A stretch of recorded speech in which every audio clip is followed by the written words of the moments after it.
Hello，係 Ivan。上個禮拜咧，我睇咗有一個 Activecampaign 嘅 news 咧，咁都幾interesting 嘅。即係 Activecampaign 係一個 email marketing software 啦。咁即係我有用 Activecampaign 啦，之前咁亦都有用mailchimp 啦。嗱，咁我喺呢一個 Activecampaign 嗰度見到咧，佢話而家有一啲新嘅 capability，即係一啲新嘅功能啦，一啲 product update 啦。咁其實佢就多咗一啲叫做可以喺 Activecampaign 嗰度去做 landing page。咁 landing page 就唔係一個好新嘅功能啦，即係如果以mailchimp 嚟計，因為 mailchimp 本身都有landing page 呢個功能嘅。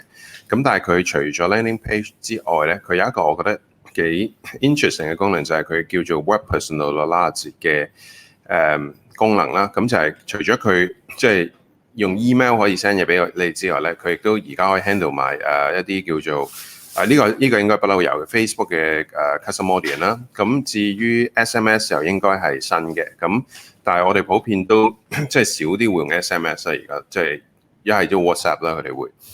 咁但係另外佢有一個我覺得幾得意嘅功能嘅，咁我喺呢度見到啦，就係叫做我睇下佢個幅圖去咗邊先啦。personalization 嘅係呢個啦，我開翻出嚟先啦。就係咧，佢而家就係 beta 緊嘅，但係佢好得意嘅，佢係可以咧去 detect 嗰啲 user 啦。咁然後咧因為你可以用嗰個 Activecampaign 去insert 個 cookie 喺佢個 browser 嗰度噶嘛。咁然後佢就可以 connect 翻，知道呢個 user 其實係即係你 send email 出去，其實係代表邊一個人嚟噶嘛。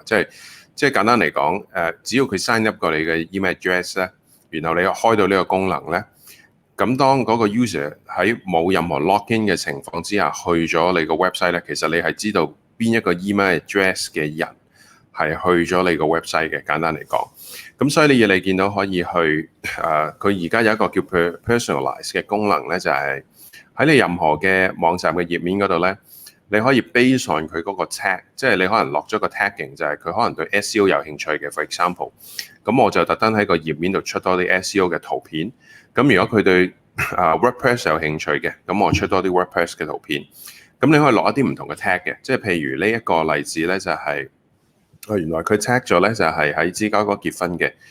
咁佢會出多啲嘅圖片咧，就係芝加哥裏邊去結婚咯。咁如果佢嗰個 tag 係芝加哥嘅一個 corporate， 即係生意嘅。咁佢可能喺個網站嘅層面咧，就會出嗰幅相咧。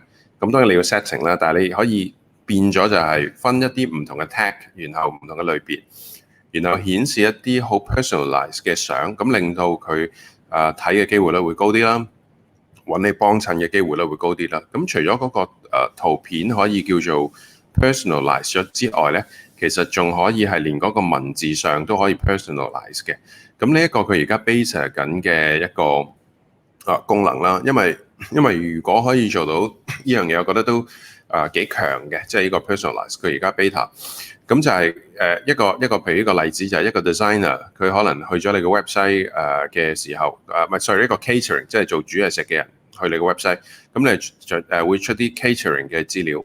咁如果你公司嘅業務有做埋 wedding 嘅話，咁有人睇 wedding 嘅嘢去到你個網站，咁啊出啲 wedding 嘅資料，咁你都會想像得到嗰個嘅個人化咧，其實係會令到個 user 嗰個 conversion rate 會提升噶嘛。咁我哋一路成日都講話啲廣告、啲 message 或者 email 要好send 俾佢有佢個名，或者你了解得佢越多，嗰個 segment 即係分得越仔細咧，佢哋嗰個 reaction 係越高啊嘛。